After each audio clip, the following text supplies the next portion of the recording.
രണ്ടാമത് ഗവൺമെന്റ് പറയുന്നത് 3 ലക്ഷം വ്യവസായ സംരംഭങ്ങൾ കേരളത്തിൽ തുടങ്ങി എന്നുള്ളതാണ്.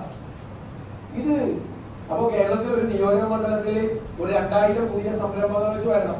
3 ലക്ഷം സംരംഭങ്ങൾ സംസ്ഥാനത്ത് വന്നിട്ടുണ്ടെങ്കിൽ ഇനി ഞാൻ പറയുന്നത് ഏറ്റവും ചെറുതായി 3 ലക്ഷം വ്യവസായ സംരംഭങ്ങൾ കേരളത്തിൽ തുടങ്ങിയെങ്കിൽ 1 ലക്ഷം രൂപയുടെ ഇൻവെസ്റ്റ്മെന്റ് മിനിമം കൂട്ടും. 1 ലക്ഷം രൂപയുടെ ഇൻവെസ്റ്റ്മെന്റ് മിനിമം കൂട്ടും. അങ്ങനെയാണെങ്കിൽ തന്നെ 30,000 കോടി രൂപയുടെ വളർച്ച കേരളത്തിൽ ഉണ്ടാവും. നമ്മുടെ സ്റ്റേറ്റിന്റെ രാജ്യത്തെ GDP-യുടെ എക്കോണമിയിലേക്കുള്ള നമ്മുടെ കോൺട്രിബ്യൂഷൻ, നമ്മുടെ സംഭാവന എന്ന് പറയുന്നത്, നമ്മുടെ പെർസെന്റേജ് എന്ന് പറയുന്നത് 3.8%. 2022-ലും 2023-ലും ഒക്കെയാണ്. അതിപ്പോ സാമ്പത്തിക ഉപദേശക സമിതിയുടെ റിപ്പോർട്ട് റിലേറ്റീവ് ഇക്കണോമിക് പെർഫോമൻസിന്റെ സ്റ്റേറ്റ്മെന്റ്, അതിൽ ഒരു വ്യത്യാസം വന്നിട്ടില്ല. അപ്പൊ ഈ 3 ലക്ഷം സംരംഭങ്ങൾ വന്നിരുന്നു മിനിമം 1 ലക്ഷം രൂപ. കമ്മതിക്കണക്ക് വേണ്ട, 30,000 കമ്മതി വേണ്ട, കൃത്യ വെബ്സൈറ്റിലുണ്ട് നമ്മുടെ ബ്യൂറോ ഓഫ് എന്റർപ്രൈസസ്. അതിൽ ഞാൻ പറയാം. ഓരോ ഞാൻ കഴിഞ്ഞ ദിവസം കോൺക്ലേവ് കൃത്യമായി വെച്ചാണ് ഇത് കൃത്യമായി എത്ര ഇൻവെസ്റ്റ്മെന്റ് എന്നുണ്ട്. അതുകൊണ്ട് പ്രതിപക്ഷ നേതാവ് ആവറേജ് എടുക്കേണ്ട കാര്യമില്ലായിരുന്നു. 22,122.92 കോടി നിക്ഷേപമാണ് വന്നിട്ടുള്ളത്. ഒരാളത്തേക്ക് പുറകെ വരാം. അപ്പൊ അതില് ഒന്ന്, അദ്ദേഹം തിരക്കിൽ ചിലപ്പോൾ സാമ്പത്തിക ശാസ്ത്രത്തിന്റെ അടിസ്ഥാന തത്വങ്ങൾ മറന്നു പോകുന്നതായിരിക്കും. നിക്ഷേപം നേരെ GDP-യിലേക്ക് വരില്ല. What is GDP? Gross domestic product ആണ്. ഒരു 10 കോടി നിക്ഷേപം വന്നാൽ നേരെ 10 കോടി GDP പ്രതിഫലിക്കുമോ?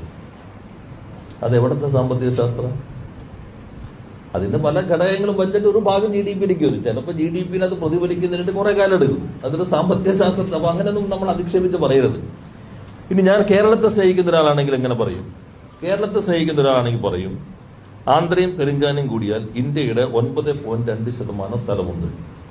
അവര് 9.7% GDP സംഭാവന ചെയ്യുന്നു. കർണാടക 4.9% സ്ഥലമുണ്ട്.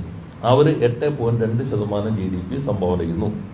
തമിഴ്നാട് 3.9% സ്ഥലമുണ്ട്. അവർ 8.9% GDP സംഭാവന ചെയ്യുന്നു. കേരളം 1.18% സ്ഥലമുണ്ട്. നമ്മൾ 3.8%. കേരളത്തെ സ്നേഹിക്കുന്ന ആളുടെ കമ്പാരിസൺ എങ്ങനെയാണ്? അപ്പോ ആന്ധ്ര അവരുടെ സ്ഥലത്തിന്റെ 1.04 മടങ്ങ് GDP സംഭാവന ചെയ്യുന്നു. കർണാടക അവരുടെ സ്ഥലത്തിന്റെ 1.65 മടങ്ങ് GDP സംഭാവന ചെയ്യുന്നു.